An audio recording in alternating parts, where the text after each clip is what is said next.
learning to practice hospitality.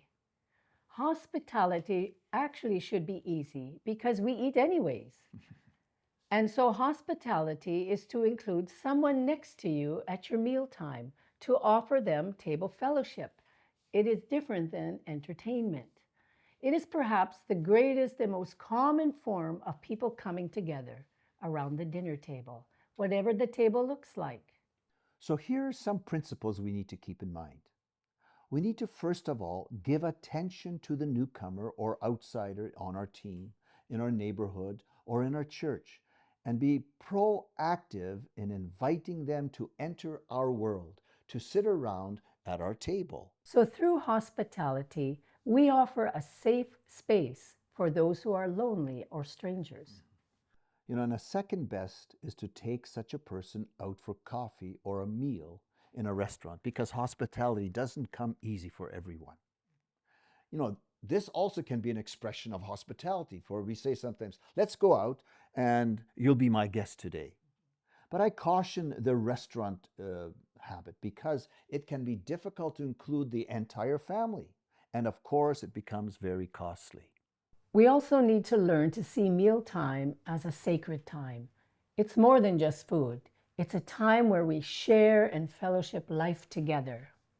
So we need to see hospitality as a road to reconciliation with the outsider. It is an essential part of evangelism, where our homes are places for God's kingdom to grow. Now, there are endless different cultural practices and intricate manners in preparing food, bringing people together, and enjoying table fellowship.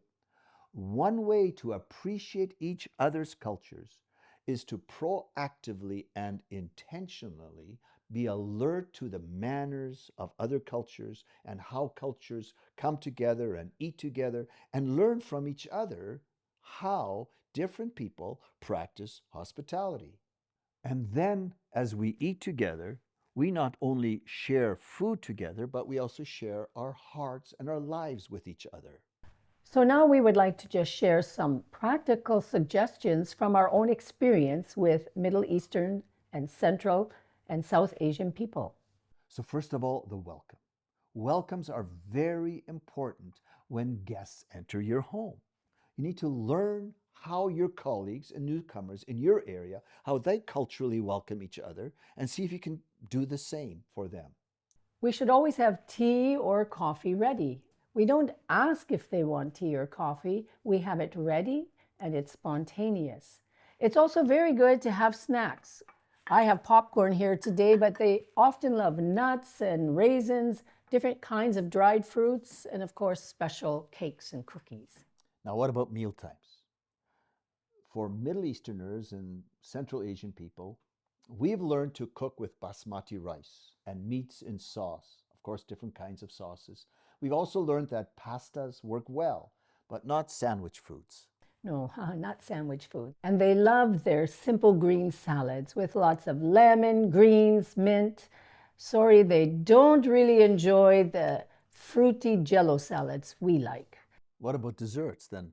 Well, they like fruits and simple puddings, so don't waste your time and energy making fancy cakes or pies. Just keep it simple, fruit or just a little pudding.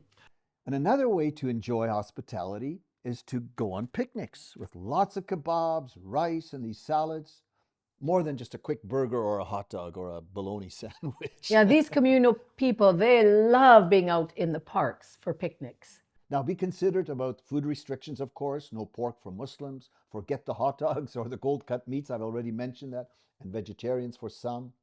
And when you're invited to a family for a meal, bring a small gift. Just something you've baked or something you've made, or if they have children, bring a little chocolate. But keep it simple so that they can return the same blessing to you one day. And nowadays, in the larger multicultural settings, we have learned the potluck is a great way to enjoy food together from different cultures, where everyone brings a pot of food. And usually, from our experience, they bring great food. It used to mean the potluck, when an uninvited guest comes, whatever's in the pot, it's your luck. But from our experience, it becomes the subject of many jokes. but it is a practical way to do community meals and so much variety of great food. It may take time for them to learn this new idea, but once we all catch on, these meals are great and fun and a wonderful way to learn to appreciate one another's cultures. We have enjoyed this time together with you and would love to hear from you what you would suggest as practical steps in your culture to make hospitality a mutually pleasant experience, especially with strangers or newcomers. So host well, guest well, Noshi John, Bon appetit. and enjoy To the food together.